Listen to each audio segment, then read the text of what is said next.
Hi, this is Aaron Jerome with part 4 of State Machines. This time we're going to be talking about proof of concept waveform analysis. So we're going to be doing some waveform analysis. This is the sheet that students will receive, and students can follow along as we go through and determine what the output should be based on the clock signal and the input signal.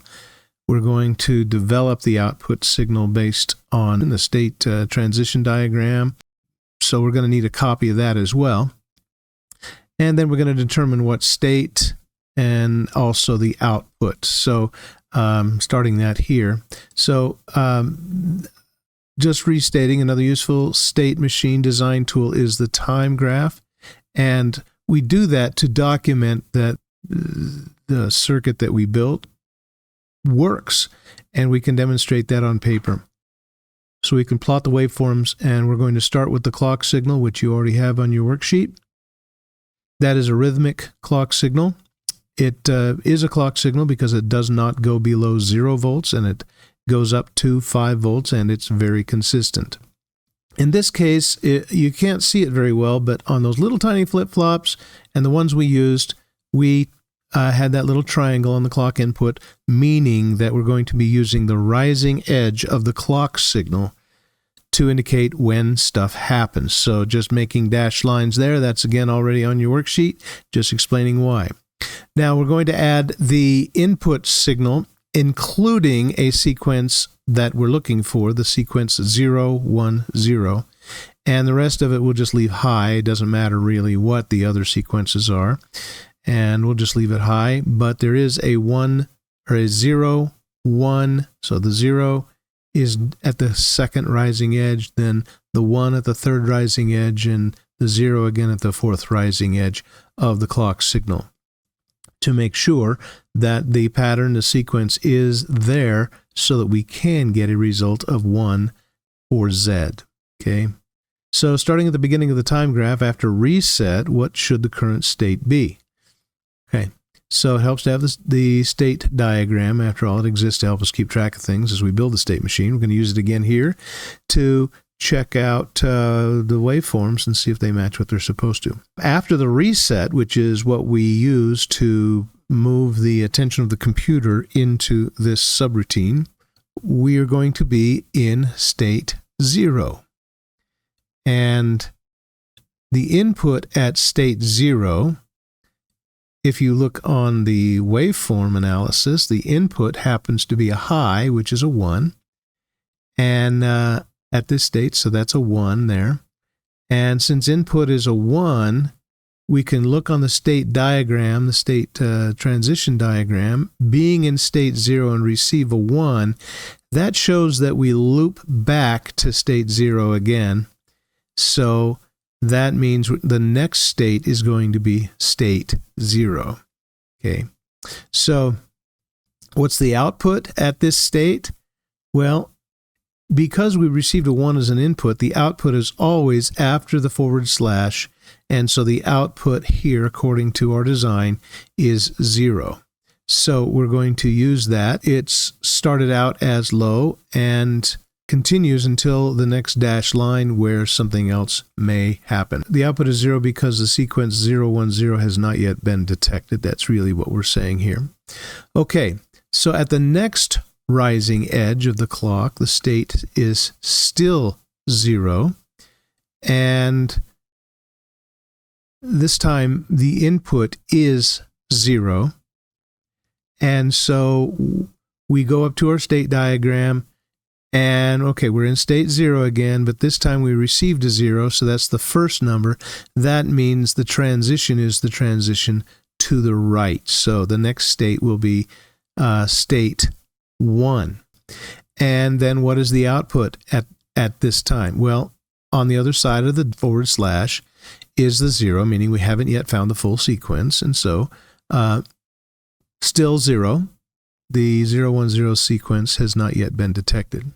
So now we are at the next rising edge of the clock. We happen to be currently in state 1, and at the rising edge of the clock, In state 1, turns out this time the input happens to be high, a 1, right? So if we're in state 1 and we get a 1, the next state is going to be state 2. So we're going to list the next state. And what's the output going to be? On the other side of the slash, the output starts at 0, right there, but it only goes halfway.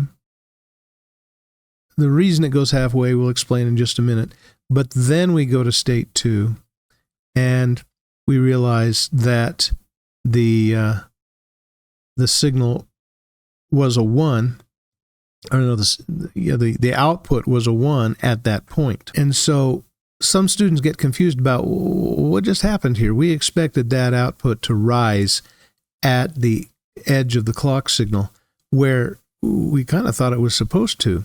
I thought stuff wasn't supposed to happen until the rising edge of the clock.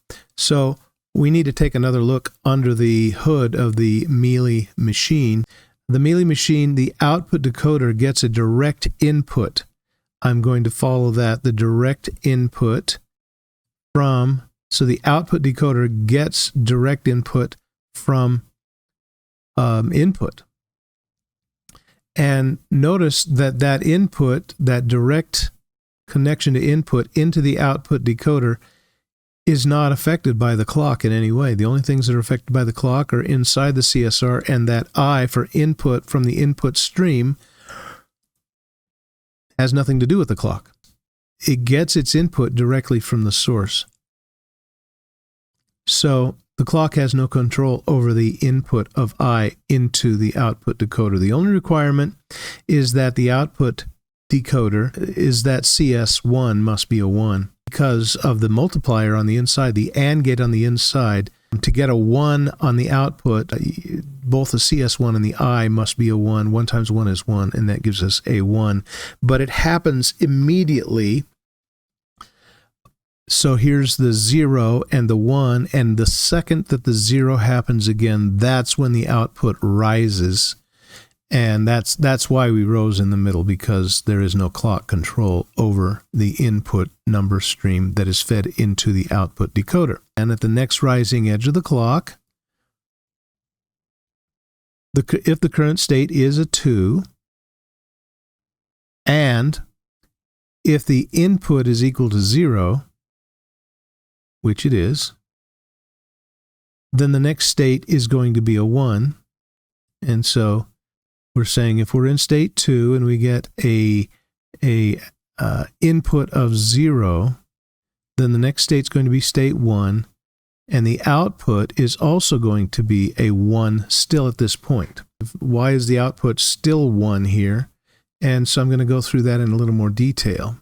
So the current state is state 2, again. That's listed in decimal, but it's also state 2 in binary. And the CSO that feeds into the output decoder is the right digit. So that's the CS0 is the right digit, right? And if you notice up at the output decoder, our solution there does not use CS0 at all. CS0 is not used. The CS1 is used. That's the left digit. And so that is a 1. So we put a 1 into the top input of the AND gate. And then the input is also a 0 at this point, but that 0 is inverted in the output decoder to become a 1.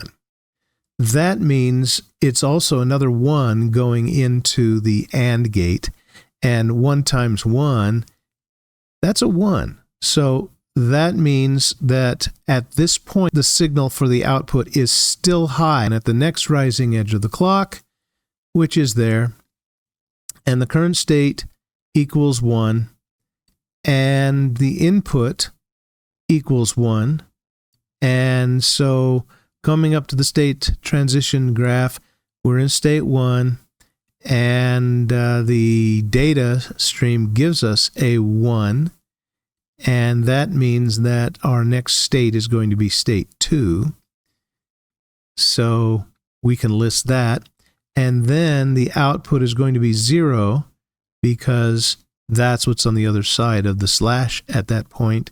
And it also means we haven't found another one of those signals. So at this point, we have found one. We did get a 1 output at one point in time, and that's the only time we did.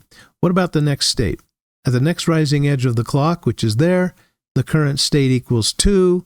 And so if we're in bubble 2, and it also says that the input is a 1 at that point, that means we're in state 2, we got a 1, the next state will be state 0, according to that transition path. Also, on the other side of that slash is a 0, which means the output at that point is a 0 since another sequence has not been found. We got one more to do. At the next rising edge of the clock, which is there, the current state is 0, so we happen to be in state 0, and the input is a 1, and so that means, well, we're in state 0, our input is a 1, so we're taking the looped path, and so the next state is going to be state 0, and on the other side of the slash mark is a 0, so another state has not yet been found, and that is how to do the wave transition diagram. Next is going to be part 5, where we go from the Mealy machine to the Moore machine. So, enough for now. We'll talk about that later. See you next time.